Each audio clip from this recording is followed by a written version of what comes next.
ओम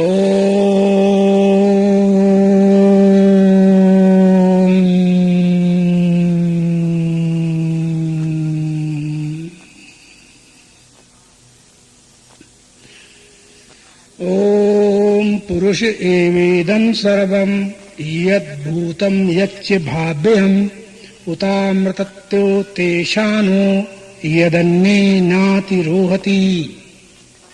वेद कहता है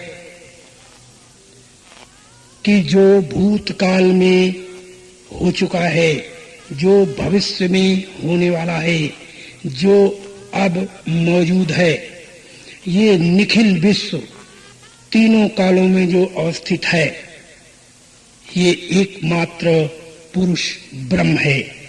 इस बात की चर्चा करते हुए हम आगे चर्चा करेंगे। प्रेम से बोलो सच्चिदानंद भगवान की। अब 2 मिनट मेरे साथ कीर्तन करो। जय सतगुरु दीन दयाल हरे, सतगुरु दीन दयाल हरे, जिन्हने भव सागर पार करे,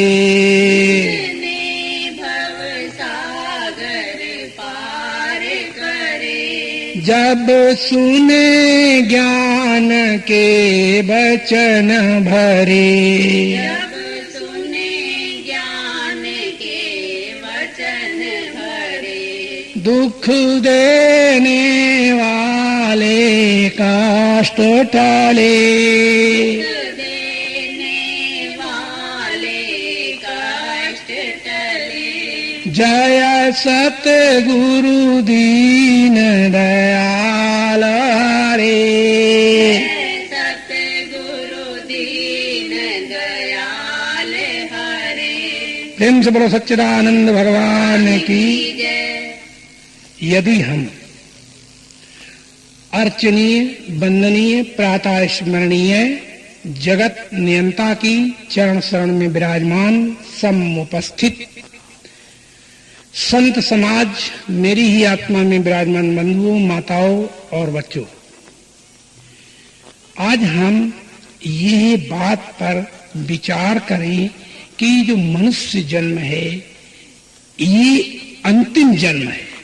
और ये भी साथ में तुम्हें बता दें कि परमात्मा जिसे हम कहते हैं, जिसे ब्रह्म हम कहते हैं, जिसे अल्लाह गॉड कह के बुलाते हैं, वह परमात्मा एक बार केवल कृपा करता है। कृपा और दया में अंतर है। दया बार बार की जाती है और कृपा एक बार होती है। और कृपा के द्वारा भगवान होता क्या है कि जब प्राणी 84 लाख योनियों में भटक रहा होता है, तब भगवान इसके ऊपर कृपा करते हैं। और भगवान कृपा करते हैं और कृपा करके मनुष्य जन्म इसको देते हैं। और जब मनुष्य जन्म इसको मिल जाता है तो यह स्वतंत्रता इसके हाथ में आती है कि वो कर्म करने में स्वतंत्र होता है और फल भोगने में परतंत्रता होती है। तो जब एक बार उसे मनुष्य शरीर दे दिया, फिर इसके हाथ में आ जाता है एक सब कुछ करना न करना। इसीलिए जितना वेद शास्त्र उपनिषद आदियों में या संत महात्मा गुरुओं ने कहा है, वो केवल मनुष्य के लिए कहा है। किसी देवी देवता अवतार के लिए उपदेश नहीं दिया जाता, नहीं किया जाता।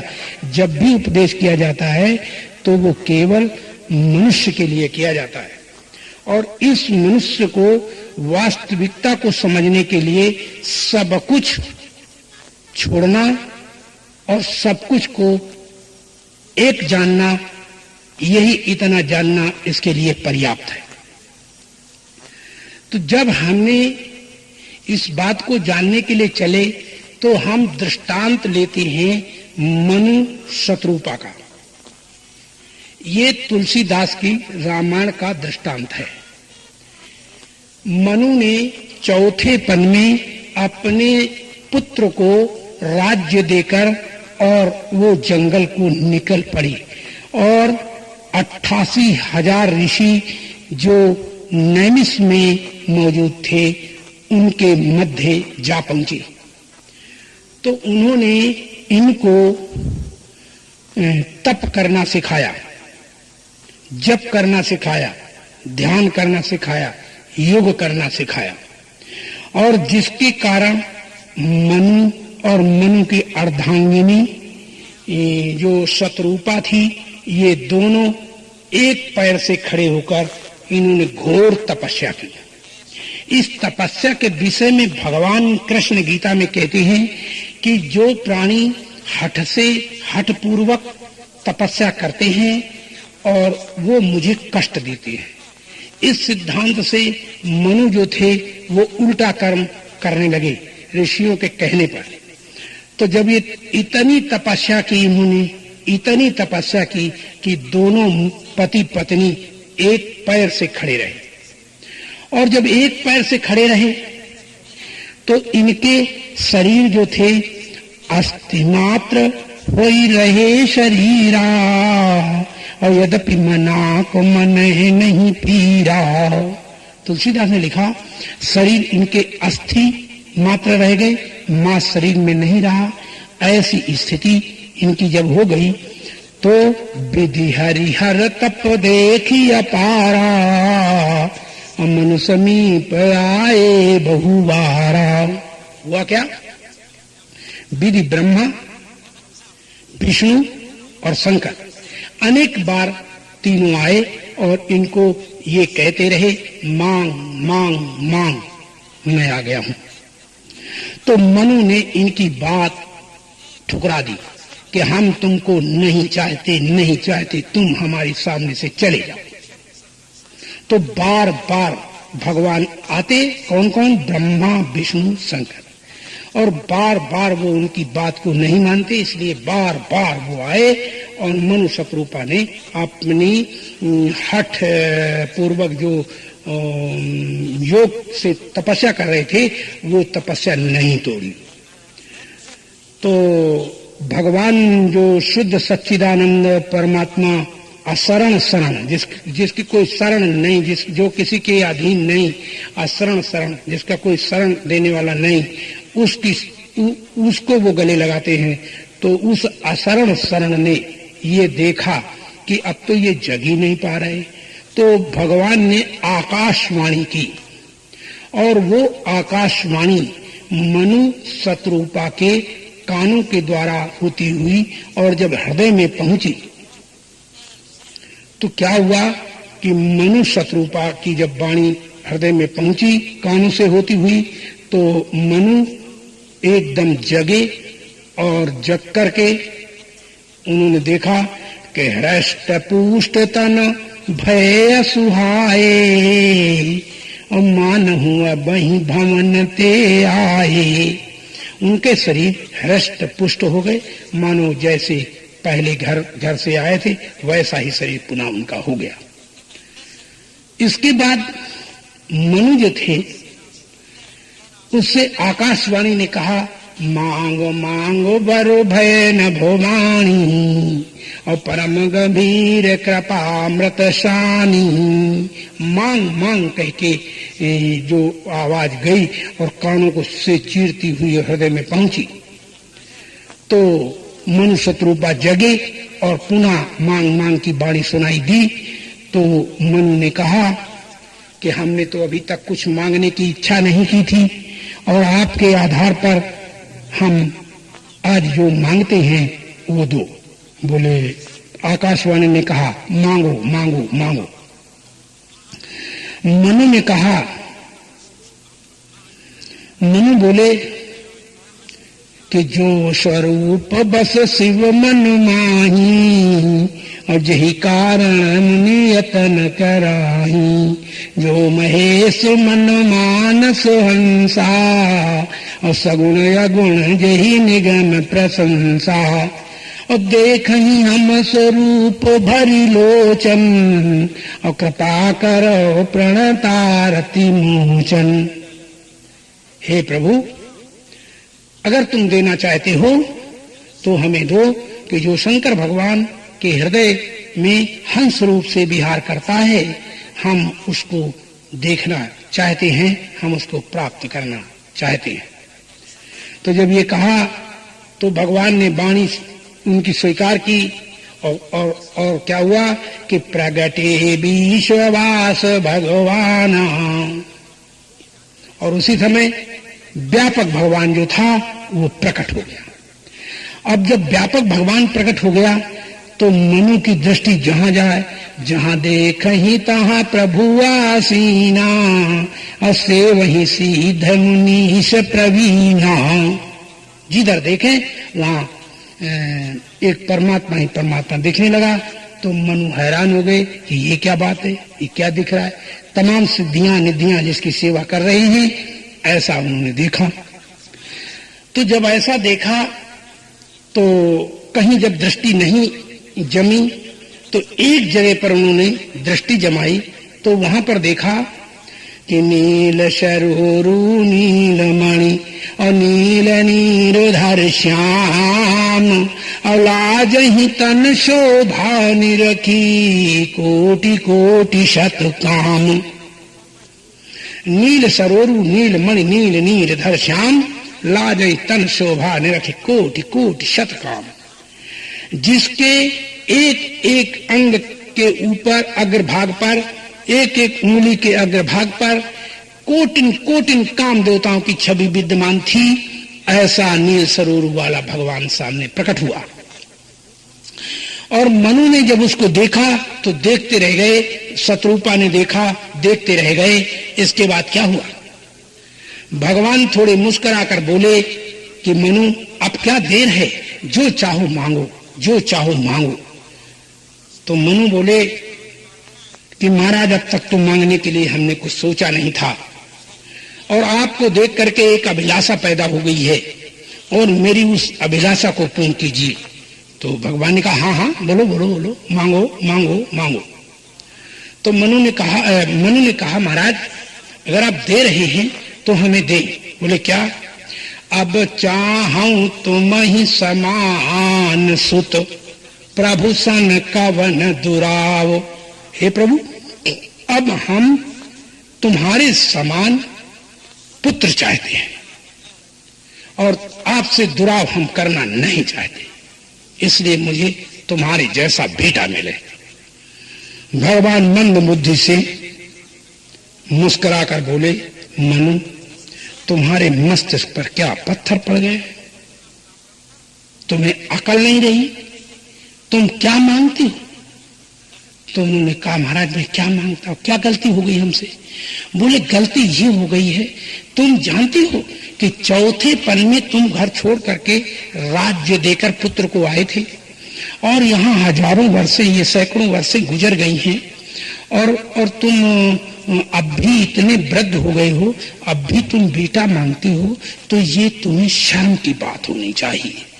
तो मनु ने कहा, महाराज कोई हमें क्यों न मूढ़ कहे, क्यों न हमें जड़ रूप कहे, लेकिन फिर भी मैं पुत्र ही रूप में आपको मांगूंगा, और मैं कुछ नहीं मांगूंगा, नहीं मांगूंगा, नहीं मांगूंगा।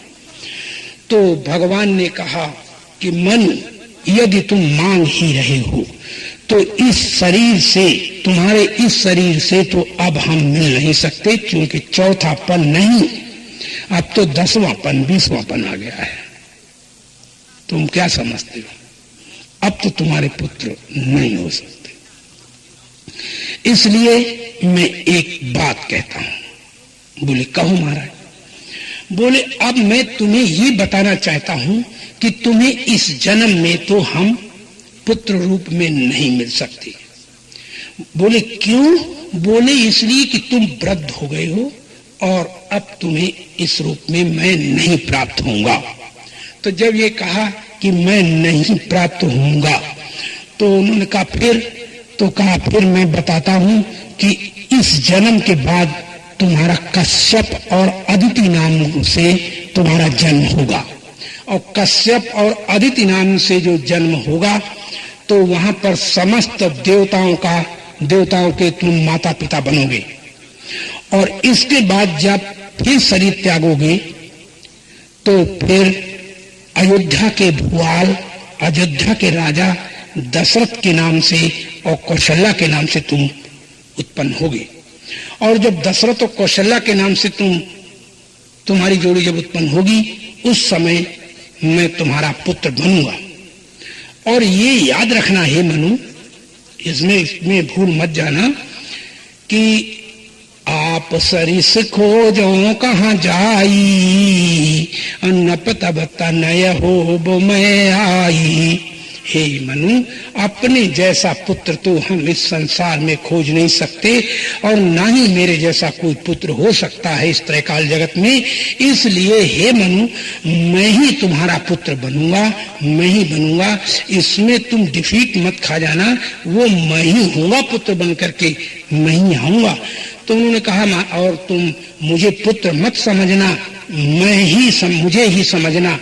तो उन्होंने कहा महाराज, चाहे कोई मुझे मूढ़ क्यों न कहे, लेकिन फिर भी मैं पुत्र की दृष्टि से ही आपको देखूंगा। तो उन्होंने कहा मनु, फिर तुम जानो, हमने तो तुम्हें बता दिया।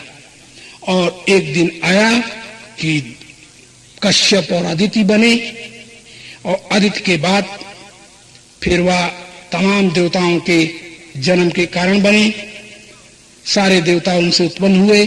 और इसके बाद तीसरे जन्म में जब वह दशरथ नाम से अयोध्या के भूवाल बने, राजा बने, कौशल्या अर्धांगिनी बनी, उस समय इनके कोई संतान नहीं।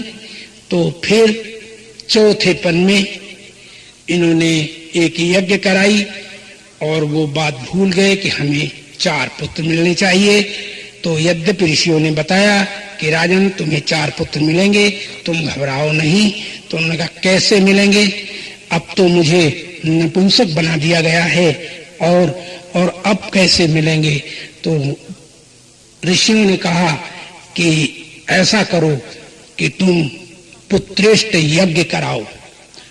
तो दशरथ ने पुत्रेष्ट यज्ञ करने वाला उस समय पर कोई भी व्यक्ति, यद्यपि ब्रह्म ज्ञानी वशिष्ठ जी उस दरबार में मौजूद थे, विश्वामित्र महातपस्वी उसमें मौजूद था, तथापि पुत्रेष्ट यज्ञ कोई कराने में समर्थ नहीं था। तो पुत्रेष्ट यज्ञ उस समय कराने में समर्थ थे श्रृंगी ऋषि। क्योंकि ये बाल्यावस्था से जंगल में पाल करके इनको स्त्री को दिखाया नहीं गया था और ऐसी स्थिति में ये पले, तो उनके पास वो शक्ति आ गई जिस शक्ति से संतान उत्पन्न हो सकती थी। तो मनु शत्रुपा जो थे वह जब दशरथ बने तो उन्हें बताया गया कि अब श्रृंगी ऋषि तुम्हें पुत्रेष्ट यज्ञ करा सकते हैं, तो उनको बुलाया जाए। तो जब श्रृंगी ऋषि को बुलाया गया और श्रृंगी ऋषि को बुला करके यज्ञ पुत्रेष्ठ यज्ञ कराई गई, तो पुत्रेष्ठ यज्ञ के द्वारा 4 पुत्र जब इनके यहाँ पैदा हुए, जन्मे या प्रकट हुए, माने इसमें फर्क कोई नहीं है, चाहे प्रकट हो तो भी वही बात है, जन्मे तो भी वही बात है, क्योंकि जन्मता कोई नहीं है, सब प्रकट ही होते हैं। माँ के गर्भ में कोई होता है पहले तो वही बाहर आ जाता है, तो प्रकट हुआ है, जन्मा नहीं है। जन्मता तो तब जब पैदा होते ही बन जाता, तो पैदा होते ही बन नहीं सकता, इसलिए जन्मा कोई नहीं, सब प्रकट हुए। तो भगवान अंसन सहित मनुज अवतारा और लैहा दिन कर वंश उदारा। क्या हुआ, एक बार भूमि पर जब म्लेच्छों ने, जब राक्षसों ने अत्याचार इतना मचाया कि गाय, गो और देवता, माता पिता एवं संतों को मार मार करके और सत्य की तरफ जाने से रोका गया। तो इतना जब अत्याचार हुआ तो सारी ये पृथ्वी जो थी ये भार से थर्रा गई, और इस पृथ्वी ने ब्रह्मा के यहां जाकर प्रार्थना की कि हे महाराज, हमारे भार को दूर करो, मैं भाव से बहुत व्यथित हूं। तो सारे देवता इकट्ठे हुए, पृथ्वी की वाणी सुनी, तो सारे देवताओं ने प्रार्थना की भगवान से उस समय।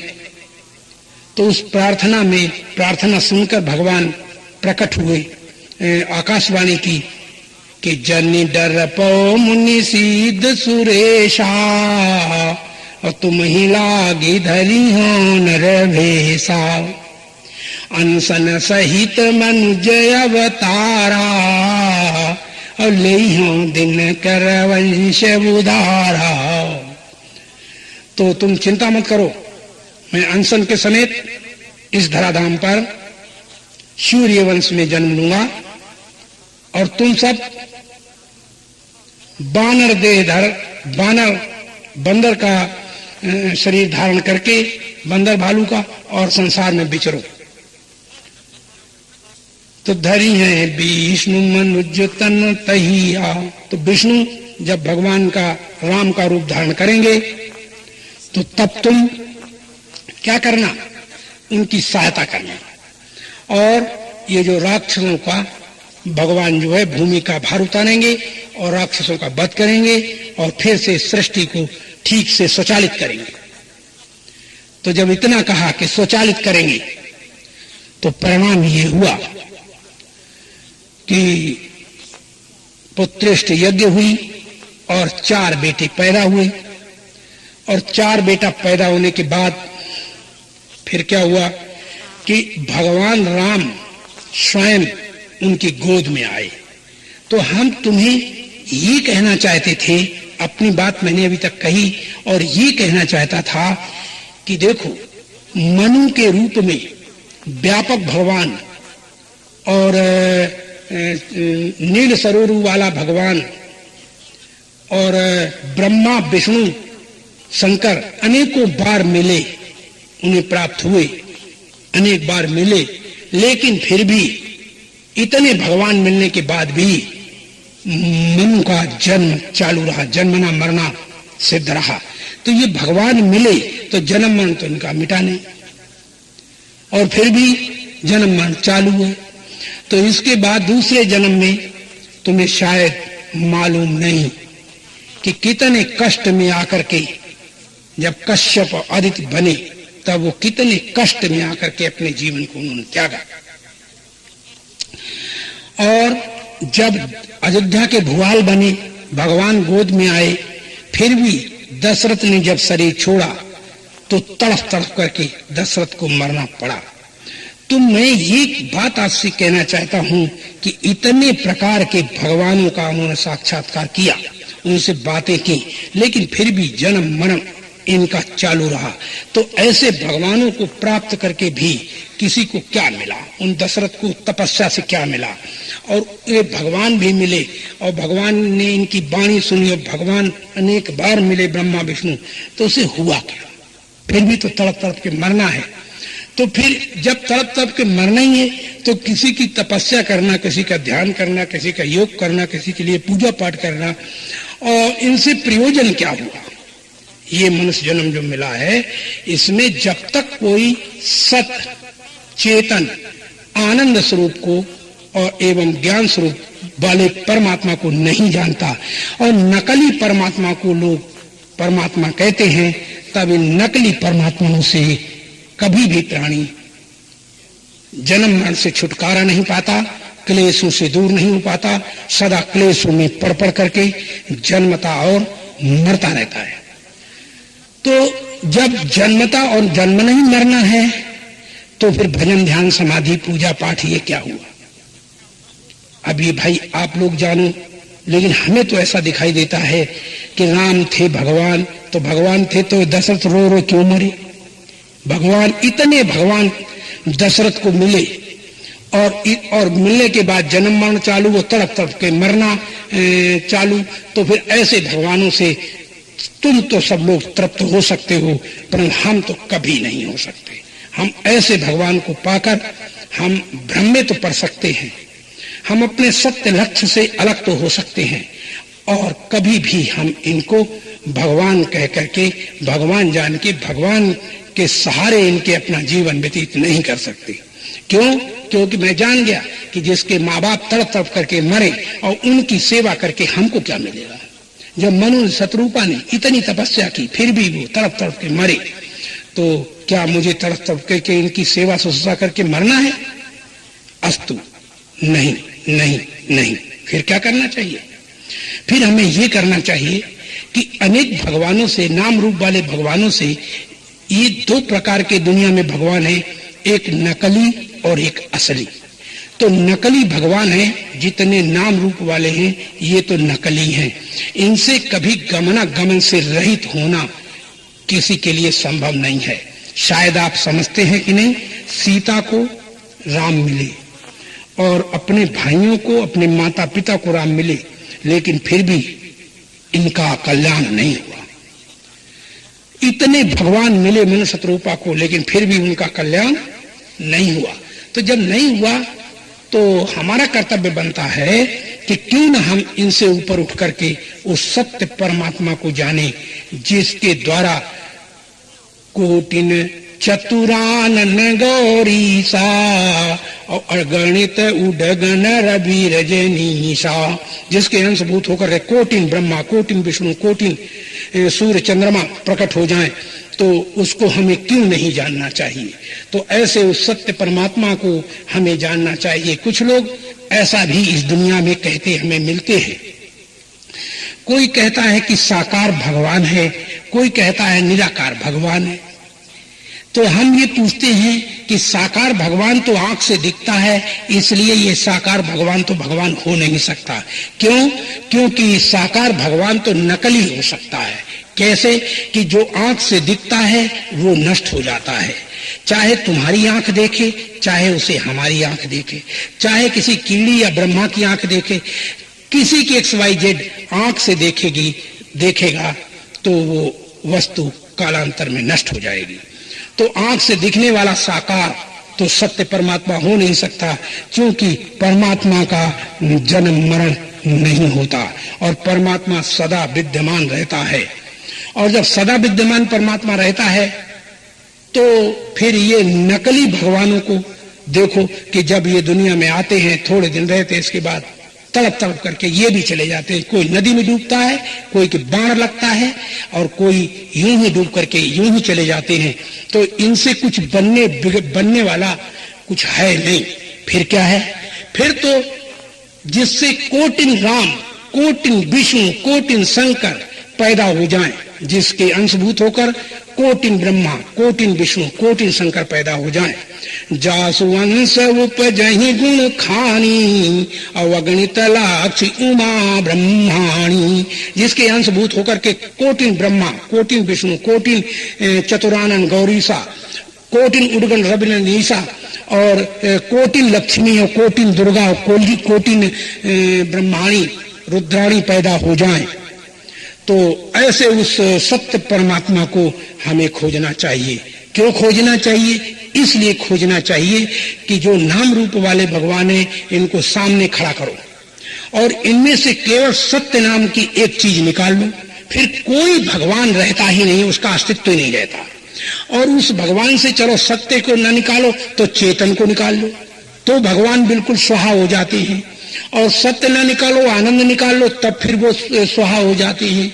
और आनंद ना निकालो और ज्ञान निकालो तो जड़ से ही